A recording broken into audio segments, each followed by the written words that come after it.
আগে গণমাধ্যম আসলে জনমত তৈরি করতো, আর এখন হচ্ছে গণমাধ্যম জনমতের পিছনে ছোটে।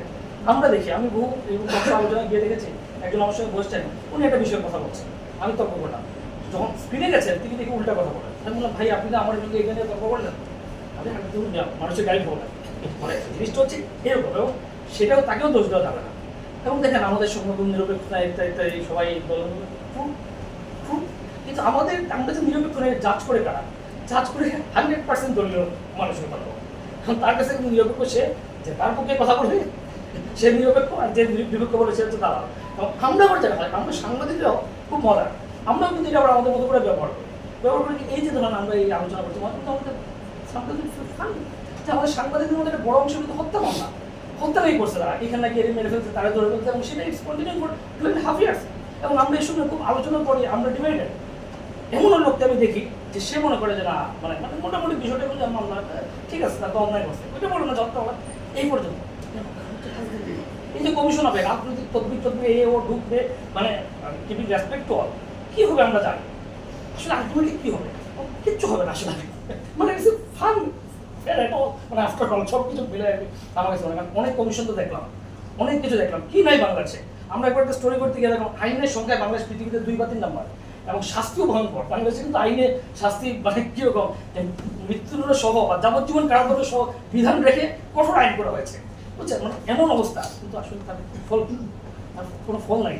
তো যাই হোক, আমি আসলে জিনিসটা বলছি যে আমরা একটা মিশ্র অবস্থার মধ্যে আছি, একটা কনফিউজিং অবস্থার মধ্যে আছি, এবং সেই কনফিউজিং অবস্থার মধ্যে আমরা সাংবাদিকের শুধু না, পুরো সোসাইটি আছে একটা পয়েন্টলেস, একটা কি বলা যায় গাইডলেস অবস্থার মধ্য দিয়ে আমরা আসলে যাচ্ছি। এবং আমার মনে হয় যে 5 আগস্ট পরিবর্তনের পর তো আমরা অনেক কিছু ভেবেছিলাম, কিন্তু আসলে আমাদের শিক্ষা হয়েছে যে আসলে বোধহয় আমাদের ওই পুরোনো সিস্টেমের কাছে আমরা বন্দী হয়ে গেছি।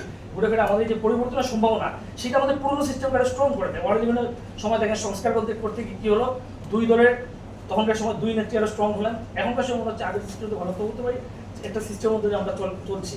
এবং সেই জায়গায় যে আমরা যাচ্ছি, সেখান থেকে বেরোনোর আমি আসলে মনে করি উপায় আসলে একটাই, উপায় হচ্ছে সবাই যার জায়গা থেকে চেষ্টা করা। আমি আমার জায়গা থেকে চেষ্টা করবো, আপনি আমার জায়গা থেকে চেষ্টা করবেন, কালেক্টিভলি খুব কঠিন।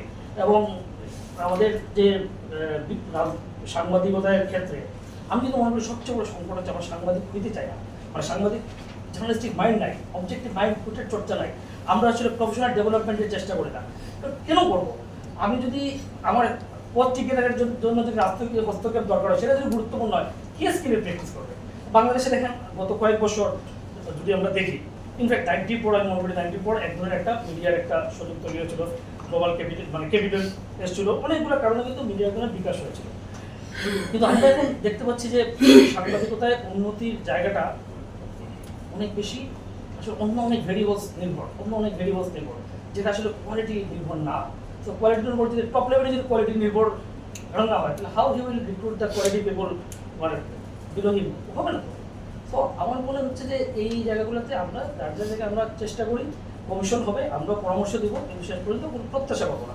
প্রত্যাশা না করলে কী হবে, আমি যদি আমার জার্নালিস্টিক জায়গা আমি ঠিক রাখি, আমি জানি না গুরু ভাই কামাল ভাই হাঁটছেন, কারণ কামাল ভাই এরকম যখন প্রথম আমি অনেক আশার কথা বলেছিলাম, পরে মিটিংয়ে আগে অনেকে নাইভ হয়ে গেছিল, এরকম কথা তাই না, এবং কামাল ভাই হতাশা প্রকাশ করেছে।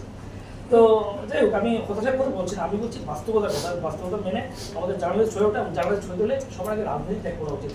কেউ যদি রাজনীতি করতে তার তো তার রাজনীতি করার সুযোগ ছিল, সে সাংবাদিকতা আসছে কেন, সে শিক্ষক হয়েছে কেন, সে তো নেতা হতে পারতো না।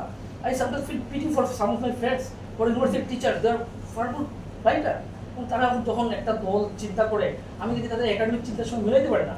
সো আমাদের মধ্যে আমি মনে করি যে এটা হচ্ছে এটার ভিত্তিতে যে বিভক্তি, আমরা কালেক্টিভলি কোনো অবস্থান নিতে পারি না। সাংবাদিকতা এক ধরনের কাছে একটা অপসাংবাদিকতা মনে হচ্ছে, আরেকজন হচ্ছে সেটাকে মনে করছে যে সে রাজনৈতিক চিন্তা থেকে বলছে, এবং আসলে বলছে। কারণ আমরা কোনো একটা ইস্যুতে আপনি দেখবেন যে আমরা কিন্তু সাংবাদিকতার মানসিকতা দিয়ে আমরা বিচার করি না, আমার দলীয় দৃষ্টিভঙ্গি থেকে বিচার করি। সো সাংবাদিকদের যখন এই অবস্থায় মানুষ দেখে, তখন মানুষ বিশ্বাস হারায় ফেলে, এবং সেই বিশ্বাসের জায়গায় পুনরুদ্ধারের জন্য আমাদের কাজ করতে হবে। এবং কাজগুলো আমি মনে করি সবাই যার যার জায়গা থেকে আমরা জার্নালিস্ট হই, এবং জার্নালিস্ট মানে journalism defines I believe everything.